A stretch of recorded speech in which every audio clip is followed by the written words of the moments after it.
हरिओम विठल।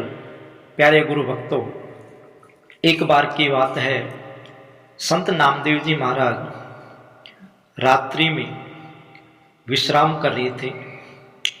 तभी बाहर से किसी की आवाज आई। तब संत नामदेव जी महाराज ने बाहर आकर देखा तो कोई भी नजर नहीं आया। तभी उन्होंने देखा कि उनका पुत्र कुछ काम कर रहा था।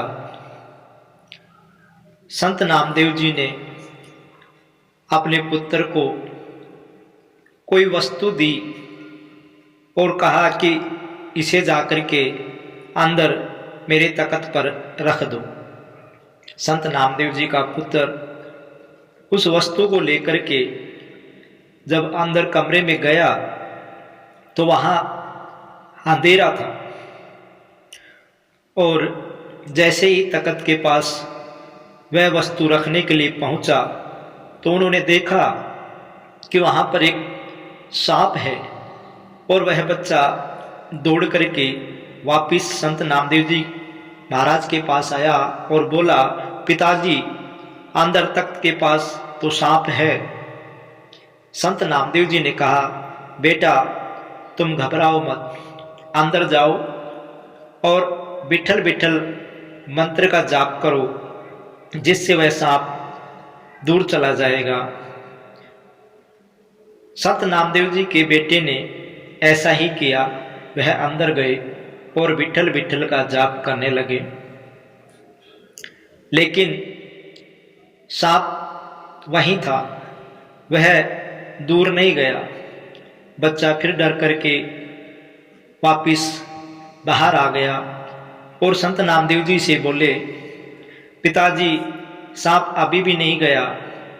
तब संत नामदेव जी महाराज ने उन्हें एक दीपक जला करके दिया और कहा कि अब जाओ, अब सांप डरकर भाग जाएगा।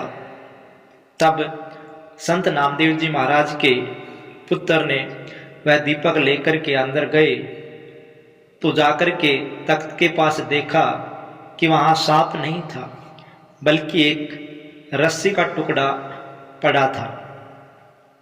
वह वापिस आया और संत नामदेव जी महाराज से बोले, पिताजी वह सांप नहीं था, वह तो केवल एक रस्सी का टुकड़ा था। अंधकार के कारण वह सांप दिखाई दे रहा था। संत नामदेव जी ने मुस्कुरा करके कहा, बेटा यह संसार ब्रह्म जाल का बना हुआ है, इसलिए जो होता है वह दिखाई नहीं देता। ज्ञान के प्रकाश से ही इस ब्रह्म जाल को काटा जा सकता है। अज्ञानता के कारण ही हमने बहुत से भ्रम पाल रखे हैं। उन्हें दूर करने के लिए हमें ज्ञान रूपी दीपक का सहारा लेना पड़ेगा।